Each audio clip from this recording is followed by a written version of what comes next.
Les cahiers de Douai. Arthur Rimbaud. Le forgeron. Palais des Tuileries, vers le 10 août 1892.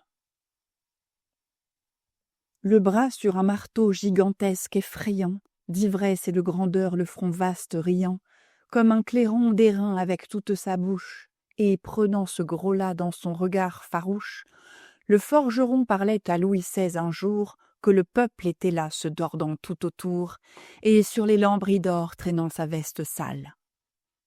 Or, le bon roi, debout sur son ventre, était pâle, pâle comme un vaincu qu'on prend pour le gibet, et soumis comme un chien, jamais ne regimbait, car ce maraud de forge aux énormes épaules lui disait de vieux mots et des choses si drôles que cela l'empoignait au front comme cela. Or, tu sais bien, monsieur, nous chantions tralala, et nous piquions les bœufs vers les sillons des autres.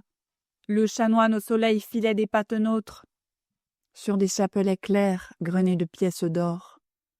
Le seigneur, à cheval, passait sonnant du corps, et l'un avec la harte, l'autre avec la cravache, nous fouillait, hébétés comme des yeux de vache. Nos yeux ne pleuraient plus. Nous allions, et quand nous avions mis le pays en sillon, quand nous avions laissé dans cette terre noire un peu de notre chair, nous avions un pourboire. On nous faisait flamber nos taudis dans la nuit. Nos petits faisaient un gâteau fort bien cuit. Oh, je ne me plains pas. Je te dis mes bêtises, c'est entre nous. J'admets que tu me contredises. Or, n'est-ce pas joyeux de voir mois de juin, dans les granges entrer des voitures de foin, énormes de sentir l'odeur de ce qui pousse, des vergers quand il pleut un peu, de l'herbe rousse, de voir les blés, des épis pleins de grains, de penser que cela se prépare bien du pain. Oh, plus fort on irait, aux fourneaux qui s'allument, chanter joyeusement en martelant l'enclume, si l'on était certain de pouvoir prendre un peu, étant homme à la fin, de ce que donne Dieu. Mais voilà, c'est toujours la même vieille histoire. Mais je sais maintenant, moi, je ne peux plus croire, quand j'ai deux bonnes mains, mon front et mon marteau, qu'un homme vienne là, dague sur le manteau, et me dise, mon gars, ensemence ma terre, que l'on arrive encore, quand ce serait la guerre, me prendre mon garçon, comme cela, chez moi. Moi, je serais un homme, et toi, tu serais roi. Tu me dirais « je veux ». Tu vois bien, c'est stupide. Tu crois que j'aime voir ta baraque splendide, tes officiers dorés, tes 1000 chenapans, tes palsambleux bâtards tournant comme des pans. Ils ont rempli ton nid de l'odeur de nos filles et de petits billets pour nous mettre aux Bastilles. Et nous dirons « c'est bien, les pauvres à genoux ».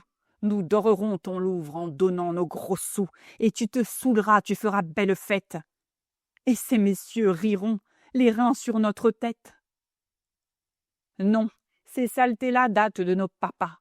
Oh, le peuple n'est plus d'une putain. 3 pas et tous nous avons mis ta Bastille en poussière. Cette bête suait du sang à chaque pierre. C'était dégoûtant. La Bastille debout avec ses murs lépreux qui nous racontaient tout, et toujours nous tenaient enfermés dans leur ombre. Citoyens, citoyens, c'était le passé sombre qui croulait, qui râlait quand nous prîmes la tour. Nous avions quelque chose au cœur comme l'amour. Nous avions embrassé nos fils sur nos poitrines, et comme des chevaux en soufflant des narines, nous allions fiers et forts, et ça nous battait là. Nous marchions au soleil, front haut comme cela, dans Paris. On venait devant nos vestes sales. Enfin, nous nous sentions hommes. Nous étions pâles, sire, nous étions sous de terribles espoirs. Et quand nous fûmes là, devant les donjons noirs, agitant nos clairons et nos feuilles de chêne, les piques à la main, nous n'eûmes pas de haine. Nous nous sentions si forts. Nous voulions être doux. Et, depuis ce jour-là, nous sommes comme fous. Le tas des ouvriers a monté dans la rue. Et ces maudits s'en vont, foule toujours accrue de sombres revenants aux portes des Richards. Moi, je cours avec eux assommer les mouchards, et je vais dans Paris noir, marteau sur l'épaule, farouche, à chaque coin, balayant quelque drôle, et si tu me riais au nez, je te tuerais. Puis, tu peux y compter, tu te feras des frais avec tes hommes noirs qui prennent nos requêtes, pour se les renvoyer comme sur des raquettes, et tout bas les malins se disent qu'ils sont sots, pour mitonner des lois collées de petits pots, pleins de jolis décrets roses et de drogailles, s'amuser à couper proprement quelques tailles, puis se boucher le nez quand nous marchons près d'eux, nos doux représentants qui nous trouvent crasseux, pour ne rien redouter, rien que les baïonnettes. C'est très bien, foin de leur tabatière à sornettes, nous en avons assez, là, de ces cerveaux plats et de ces ventres d'yeux. Ah, ce sont là les plats que tu nous sers, bourgeois, quand nous sommes féroces, quand nous brisons déjà les sceptres et les crosses. Il le prend par le bras, arrache le velours des rideaux et lui montre en bas les larges cours où fourmille, où se lève la foule épouvantable avec des bruits de houle, hurlant comme une chienne, hurlant comme une mère, avec ses bâtons forts et ses pics de fer, ta sombre de haillons saignant de bonnets rouges. L'homme par la fenêtre ouverte montre tout au roi pâle et suant qui chancelle debout, malade à regarder cela. C'est la crapule. Cire sa bave au mur, ça monte, ça pullule. Puisqu'ils ne mangent pas, sire, ce sont des gueux. Je suis un forgeron, ma femme est avec eux. Folle, elle croit trouver du pain aux Tuileries. On ne veut pas de nous dans les boulangeries. J'ai 3 petits, je suis crapule, je connais des vieilles qui s'en vont pleurant sous leur bonnet parce qu'on leur a pris leur garçon ou leur fille.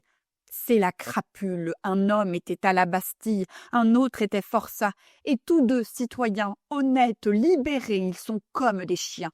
On les insulte, alors ils ont là quelque chose qui leur fait mal. Allez, c'est terrible et c'est cause que se sentant brisés, que se sentant damnés, ils sont là maintenant hurlant sous votre nez. Crapules, là-dedans, ce sont des filles infâmes, parce que vous saviez que c'est faible, les femmes, mes seigneurs de la cour, que ça veut toujours bien. Vous avez craché sur l'âme comme rien. Vos belles aujourd'hui sont là, c'est la crapule. Oh, tous les malheureux, tous ceux dont le dos brûle, sous le soleil féroce, et qui qui dans ce travail-là sentent crever leur front. Chapeau bas, mes bourgeois. Oh, ceux-là, ce sont les hommes. Nous sommes ouvriers, sire, ouvriers.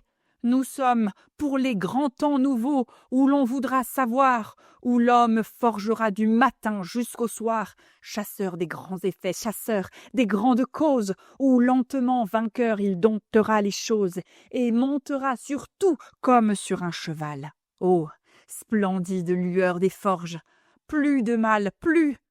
Ce que l'on ne sait pas, c'est peut-être terrible. Nous saurons, nos marteaux en main, passons au crible tout ce que nous savons. Puis, frères, en avant. Nous faisons quelquefois ce grand rêve émouvant de vivre simplement, ardemment, sans rien dire, de mauvais, travaillant sous l'auguste sourire d'une femme qu'on aime avec un noble amour, et l'on travaillerait fièrement tout le jour, écoutant le devoir comme un clairon qui sonne, et l'on se sentirait très heureux, et personne, oh, personne surtout, ne vous ferait ployer. On aurait un fusil au-dessus du foyer. Oh, mais l'air est tout plein d'une odeur de bataille. Que te disais-je donc? Je suis de la canaille. Il reste des mouchards et des accapareurs. Nous sommes libres, nous avons des terreurs, où nous nous sentons grands, oh, si grands! Tout à l'heure, je parlais de devoir calme, d'une demeure. Regarde donc le ciel, c'est trop petit pour nous crèverions de chaud, nous serions à genoux. Regarde donc le ciel, je rentre dans la foule, dans la grande canaille effroyable qui roule, cire tes vieux canons sur les sales pavés. Oh, quand nous serons morts, nous les aurons lavés. Et si, devant nos cris, devant notre vengeance, les pattes des vieux rois mordorés sur la France poussent leurs régiments en habits de gala? Eh bien, n'est-ce pas, vous tous, Merde à ces chiens-là !» Il reprit son marteau sur l'épaule. La foule, près de cet homme-là, se sentait l'âme saoule. Et dans la grande cour, dans les appartements, où Paris haletait avec des hurlements, un frisson secoua l'immense populace.